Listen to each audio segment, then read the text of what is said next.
will automatically pop up.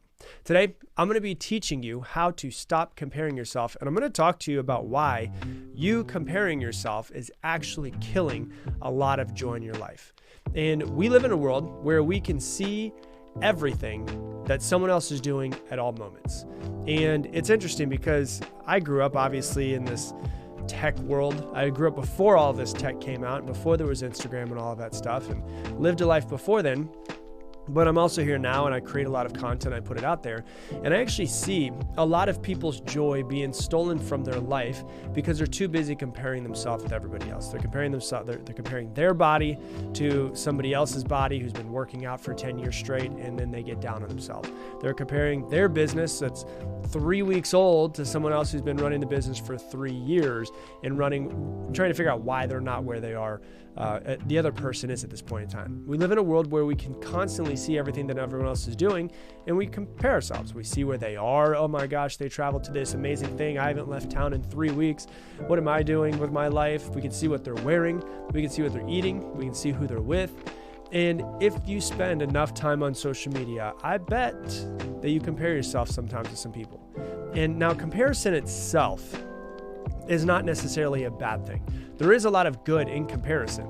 You know, if you think about comparing, you can compare how fast a car is going compared to your speed to see if you should turn or not. That is where it becomes beneficial. Our ancestors could compare the size of an animal that was running at them to figure out if it was something to be afraid of.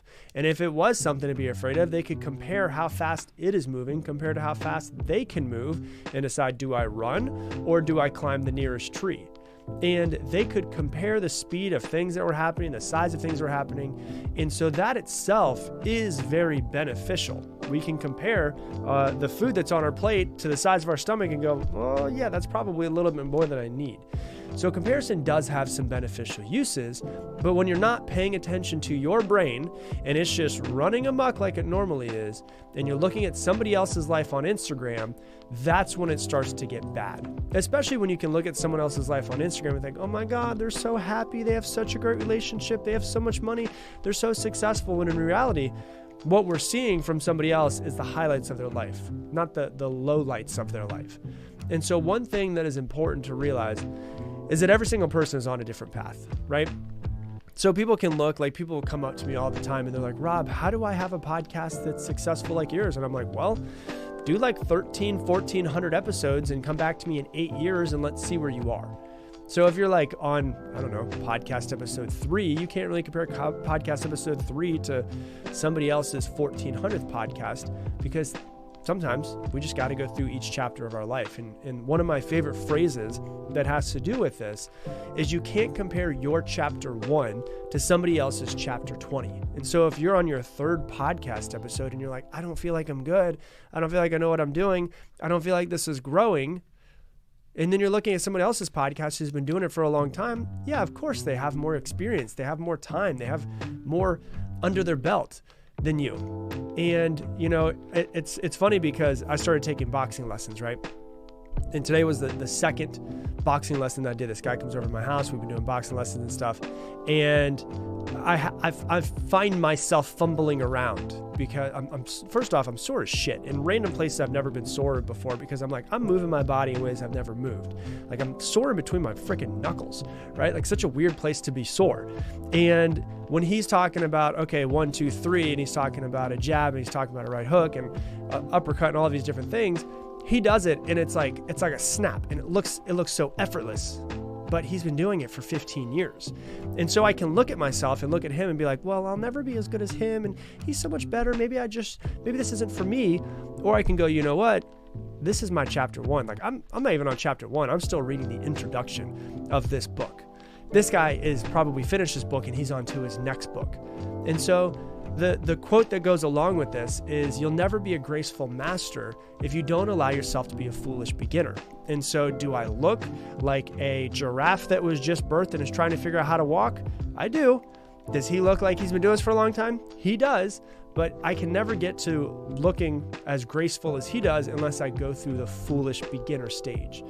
Most people We're just afraid to go through the foolish beginner stage. And we think that just because of the fact that, oh my gosh, I took 2 boxing lessons, I should be a fucking expert. Or, you know what? I've been going to the gym for 3 weeks. Why am I not in shape yet? Or, you know what? I've been running my business now for 2 months. Why am I not a millionaire yet? And, an example is like, if somebody's overweight, they can't compare their body to somebody on Instagram who's been working out for 7 years. Like, all you have to do is just go, I need to show up every single day. And if I'm better than I was yesterday, and I take this path and I just continue on this path for as long as possible, eventually I will be as far along as they are. So if someone's overweight now, it doesn't mean that they'll always be overweight. But if they start to make changes and they take the right daily actions, they can eventually, if they fast forward 7 years, have the same body as that person. But if we look at someone on Instagram now, and we compare ourselves to them, and we make ourselves feel bad about the fact that we don't look like them, we'll never actually motivate ourselves to take the action that we need to create the life that we want to. And so maybe you just started. That's okay. You can't expect to have the body that you want already, but you can compare your body to your body yesterday. If you have been working out for a month, can you hop on the scale and see how your body has changed? Can you think about how your body has changed when you look in the mirror? Can you think about how maybe your body has more energy? And so instead of comparing ourselves to somebody else, we've got to learn to compare ourselves to who we were yesterday. That's what we need to do. That's the only comparison that we should ever make when it comes to our lives. Am I better than I was yesterday? Do I have more knowledge than I did yesterday? Do I feel like I'm taking steps in the right direction for my health better than I was yesterday? Do I feel like I'm reading more and my intellect is growing more than it was, I know more today than I did yesterday when I went to bed? That's what we should start comparing ourselves. Do I have more money in my bank account than I did last week or last month or 2 months ago? So instead of being like, well, why am I not a millionaire yet? I should be a millionaire at this point. Look at your bank account 6 months ago. Do you have more money in your bank account than you did 6 months ago? If so, that's a great comparison. You're getting better. You're saving more. I remember when I was younger, when I was like 21, it's crazy to think of how you get older and you realize that you don't know shit the older that you get. Like, I thought I knew everything when I was 21. I'm 36 years old now, so fast forward 15 years and I think I don't know anything. But back then I thought I knew everything. And so I would be like, man, I'm 21. I'm working so hard. I'm putting in like 100 hours a week. Why am I not a millionaire yet? And I was looking at all these people that were like millionaires and they were successful. And I used to live, when I was 21, I lived down in Fort Lauderdale, and I lived right by, Fort Lauderdale. There's a ton of money. Palm Beach, there's a ton of money. I lived right by Boca Raton. Boca Raton, there's a ridiculous amount of money. And I was comparing myself to all of these people who were, they had jets and they had Bentleys and they had Ferraris and they had all of these cool cars and cool life. But I never took a step back until recently, now that I am older, and just realized that things take time.